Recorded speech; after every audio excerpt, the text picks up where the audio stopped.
Next అనే ఫార్మా కంపెనీలని తగలబెడతా Jadcherla MLA strong warning. Anirudh Reddy వెరైటీగా ఉన్నాడు ఎమ్మెల్యే.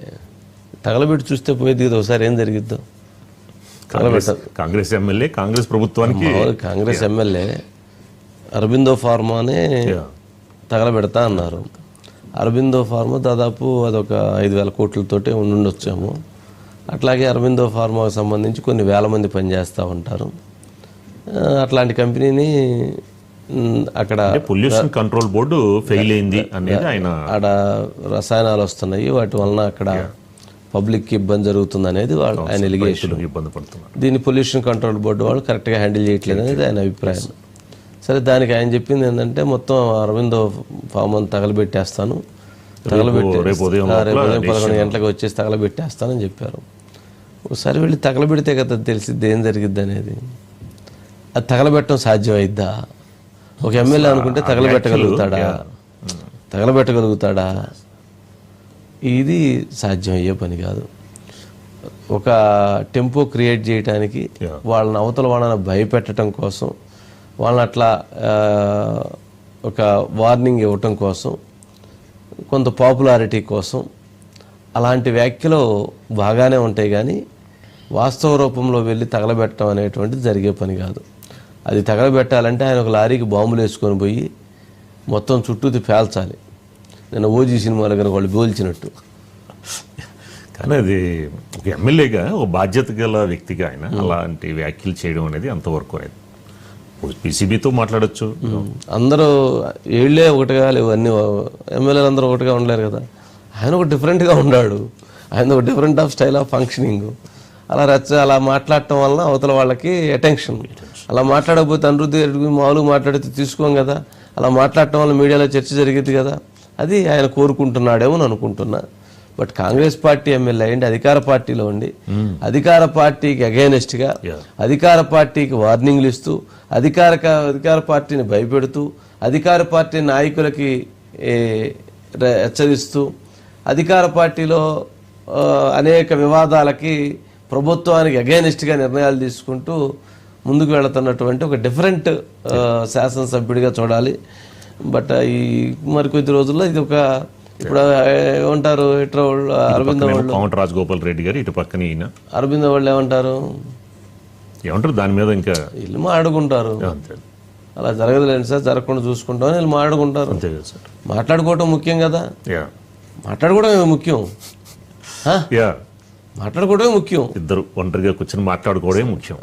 మధ్యలో ఎవరెవరు ఉంటారు కదా పెద్ద మనిషి, మాట్లాడుకోవాలి. మాట్లాడుకొని దాని సొల్యూషన్ కనుక్కోవాలి. ఆ సొల్యూషన్ కనుక్కొని ఆ సమస్యని సానుకూలంగా పరిష్కరించుకుంటారు. అదేందనేది అర్థమైంది. బయట ఉంది సార్ అనిరుద్ రెడ్డి గారు మాట్లాడిన ఒకసారి బయట ప్లీజ్.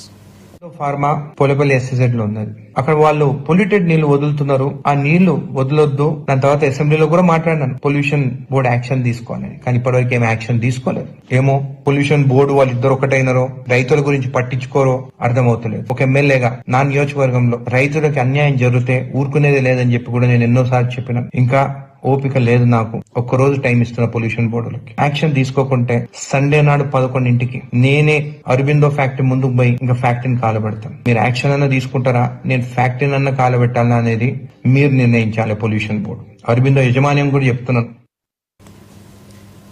అరవింద్ ఎవరిది? చంద్రారెడ్డిది. ఆయన మామూలుగానే ఇప్పటికి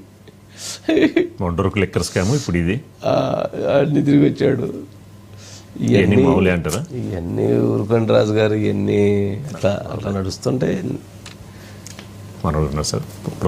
గురుప్రసాద్ ఏంటి మొత్తానికి ఆ పెట్రోలను అగ్గిపెట్టే తీసుకొని రెడీగా ఉంటావేంది నువ్వు? సార్ ఏదైతే Jadcherla MLA sir sensational comments కు కేర్ ఆఫ్ సార్ ఆయన గతంలో ముక్కుసూటిగా మాట్లాడుతూ ఉంటారు, ఎన్నో కామెంట్స్ కూడా చేశారు సార్. ఇప్పుడు అరబిందో ఫార్మసీ గురించి గతంలో ఏదైతే వ్యర్థ జలాలన్నీ కూడా పంట పొలాల కోసం రైతులంతా కూడా ఇబ్బంది పడుతున్నారని చెప్పేసి అసెంబ్లీలో కూడా ఫిర్యాదు చేశాను. కానీ అరబిందో ఫార్మసీ సంబంధించిన యజమాని పట్టించుకోవట్లేదని చెప్పేసి ఒక స్టేట్మెంట్ ఇచ్చేసారు. ఆయన వీడియో కూడా రికార్డ్ చేసి ఆయన నిజంగా తగలబెడతారంటావా సార్? అయితే ఈ రోజు అయితే ఏమైంది సార్ అంటే ఆయన స్టేట్మెంట్ ఇచ్చిన తర్వాత ఒకసారిగా ఏవైతే పీసీబీ బోర్డు సార్ అంటే పొల్యూషన్ కంట్రోల్ బోర్డు వాళ్ళు వచ్చారు సార్. ఈ రోజు వచ్చేసి ఏదో ఫార్మా కంపెనీ దగ్గర ఆ వ్యర్థ జలాలకు సంబంధించిన శాంపుల్స్ కూడా సేకరించారు సార్. ఇమీడియట్లీ కూడా యాక్షన్ తీసుకుంటామని చెప్తారు. ఒకవేళ నివేదికలో ఏమైనా తప్పు ఉంటే ఖచ్చితంగా అన్నంత పని చేస్తని చెప్పి కూడా మరో స్టేట్మెంట్ కూడా ఇవ్వడం జరిగింది సార్. అంటే గతంలో ఎన్నో వివాదాలకు కీలకంగా మారారు సార్ అనిరుద్ రెడ్డి. ఏదైతే బనకచెర్ల ప్రాజెక్టు పై కూడా చంద్రబాబు నాయుడు కోవట్లు తెలంగాణ ఉన్నారని చెప్పారు. అదేవిధంగా ఒక ఆదివారం పూట కూడా ఒక ఎంఆర్ఓ ఆఫీస్కి వెళ్ళి ఆర్ఐని నిలదీయడం జరిగింది. అలాగే ఏదైతే బోర్డు ఉంది కదా సార్. గురుప్రసాద్ అంటే ఇప్పుడు ఒక ఎమ్మెల్యే నేను పోయి అరబిందో ఫ్యాక్టరీని తగలబెడతాను అని చెప్పి వార్నింగ్ ఇవ్వటం జనరల్గా అసలు నిజంగా ఎమ్మెల్యే పోయి తగలబెట్టేటువంటి పరిస్థితి ఉండిద్దా? అంటే చట్టాన్ని తన చేతుల్లోకి తీసుకొని ఒక శాసనసభ్యుడు అలా చేయటం అనేటువంటిది కరెక్ట్ అయినటువంటి అంశమేనా? దాన్ని ప్రజలు యాక్సెప్ట్ చేస్తారా? సార్ అంటే ఆయన కోపంగా వచ్చిన మాటనే చెప్పొచ్చు సార్. ఎందుకంటే రేపు టైం కూడా కోపంగా ఉన్నట్లేరే, చాలా స్మూత్ గా ఎక్కడో కారులోనే ఎక్కడో కూర్చొని మాట్లాడినట్టున్నారు.